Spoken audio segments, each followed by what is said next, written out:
என்னுடைய மனு நம்பர் 1788 7452. இது சிஎம்கே நேரடியில் ஒப்படைக்கப்பட்டது. இது கமிஷனர் ஆஃபீஸருக்கு இந்த மனு போய்விட்டது. ஆகையினால் இந்த மனுவை விசாரிக்கும்படி எனக்கு என்ன விசாரிக்கும் போது எனக்கு பாதுகாப்பு இல்லாதனால் முதலமைச்சர் ஐயா அவர்களுக்கு எனக்கு எம்எல்ஏ மூலத்தில் அந்த பகுதி எம்எல்ஏ மூலத்தில் நேரடியாக விசாரணை பண்ண உத்தரவிட வேண்டும். அப்பொழுது தான் குற்றவாளிகள் தப்பிக்க முடியாது. பாதிக்கப்பட்டவங்கள் எனக்கு தெரிஞ்சு 2007 12 பெண்கள்னால் தாய்மார்கள் எல்லாம் சேர்த்து, இதில் ஆண்கள் 4 பேர் கொலை செய்யப்பட்டது. இது இல்லாமல் அரசாங்கத்துக்கு சொந்தமான இடம் ஏரி புறம்போக்கு நிலங்களை ஆக்கிரமித்து போலி டாக்குமெண்ட் போலி வரி ரசீதை தயாரிக்கப்பட்டது. இதுக்கு வக்கீல் உடந்தையாக இருக்கிற போலீஸும் உடந்தை. என் வீட்டிலேயே நான் இருக்கக்கூடாது என்று போலீஸை விட்டு என்னை விரட்டுகிறார்கள். அது இல்லாமல் இங்கே உண்மை தெரியப்படுத்தி விடுவான் என்று என்மேல் அவர்கள் பயமும் உண்டு. ஆகையால் நீதி வழங்கும்படி இந்த தாய் குலத்துக்கிட்டையும் மக்கள்கிட்டையும் ஒப்படைக்கிறேன். என் உயிருக்கு எந்த நேரத்திலையும் ஆபத்து உண்டு. என் உயிரை பற்றி நான் கவலைப்படவில்லை. எனக்கு 2016 ஹார்ட் அட்டாக் வந்துடுச்சு. அப்படி இருந்து இது வரைக்கும் இருக்கிறேன் என்றால் இந்த மிருகத்தை தமிழ்நாட்டுக்கு காட்ட வேண்டும் என்று பார்த்தால் இது வரைக்கும் உயிர் வாழ்கிறேன். நீங்களும் இதுக்கு மேல் முடிவு எடுக்க வேண்டும். இன்றைக்கு நான் எம்எல்ஏவை பார்க்க போகிறேன். அவரும் எனக்கு வர சொல்லியிருக்கிறார். ஆகையினால் இன்னைக்கு ரிசல்ட் என்று தெரியப்படுது. அதேமாரி என் எதிரியில் அனைவருக்கும் இன்றைக்கி நான் பேசுறது தெரிஞ்சுவிடும். எப்படி என்னை ஒழித்த கட்ட முடிவு பண்ணியிருப்பார்கள். எனக்கு பாதுகாப்பு வேண்டும்.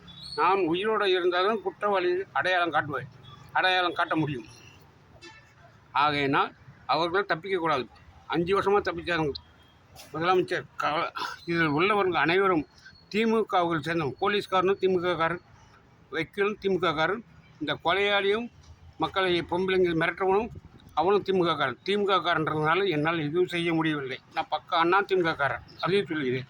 நான் பள்ளிக்கூடம் போனதை விட பல படங்கள் எம்ஜிஆர் படங்கள் பார்த்து தான் இந்த அளவுக்கு துணிச்சலாக வந்தவன். ஆகையினால் நான் யாருக்கும் பயப்பட வேண்டிய அவசியம் இல்லை. என் உழைப்பில் இன்னை வரைக்கும் வாழ்ந்துகிறேன். பல பேருக்கு உதவி செய்கிறேன். அதே பெரிய பெரிய நடிகர்களுக்கும் உதவி செய்கிறேன். நான் நிரூபிக்க முடியும். நான் சொல்கிற அனைத்துக்கும் ஆதாரம் சாட்சிகள் உண்டு. இந்த பெண்களை பாதிக்கப்பட்ட பெண்களை அடையாளம் காட்ட முடியும். அவங்களை நேரடியாக உங்களுக்கிடையும் ஒப்படைக்க முடியும். இதனால் இதனுடைய இடம் திருவள்ளூர் மாவட்டம் சென்னை 52 பொத்தூர் அதில் சேர்த்துக்கு தான் இவர் உள்ளவர்கள். இது வக்கீலாக இருப்பவர் சுரேஷ் என்றவர். அவர் வக்கீல். 2வது அவருக்கு உடஞ்ச கார்த்திக். இதோட கதாநாயகன் யார் என்றால் லோகநாதன். அவருக்கு கதாநாயகன் லோகநாதன். இவருக்கு அசிஸ்டண்ட் வக்கீல். அடுத்தது கார்த்திக். அடுத்தது தினேஷ். அடுத்தது முத்து. இவர்களெல்லாம் அரசாங்க இடத்தை போலி டாக்குமெண்ட் தயாரித்து ஆக்கிரமித்து பொதுமக்களிடம் விற்று ஒரு இடத்தை 4 பேர் 5 பேருக்கு விற்று அவர்களை ஏமாற்றி விடுகிறார். இதுக்கு ஆதாரம் சாட்சிகள் உண்டு. இதுக்கு போலீஸ் குழந்தையாக இருக்கிறதுனால என்னால் எதுவும் பண்ண முடியாது. 26/6/10 அன்று என் வீட்டிலேயே என்னையே போலீஸ் அடித்து என்னையே தாக்கினார்கள். அப்போது போலீஸ் வந்தார்கள். அவர்கள் நடவடிக்கை எடுக்கவே இல்லை. காரணம், அவர்களிடம் பணம் வாங்கி விட்டார்கள். இன்னும் அந்த 10ஆம் தேதியிலிருந்து இன்னும் ஓடி திரும்பவில்லை. கடைசி உயிர் போகிறதுக்குள்ளே மக்களுக்கு ஏதாவது செய்யணுன்ட்டு தான் முடிவு பண்ணிக்கிறேன்.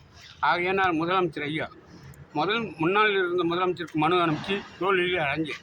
கலெக்டருக்கு மனு அனுப்பிச்சு தோல்வியில் அடைஞ்சேன். இந்த வாட்டி தப்பிக்கக்கூடாது என்றால் எனக்கு பாதுகாப்போடு அந்த தொகுதி எம்எல்ஏ மூலத்தில் என் மனு விசாரணை நடக்க வேண்டும். அது உங்கள் பார்வைக்கு நேராக வர வேண்டும்.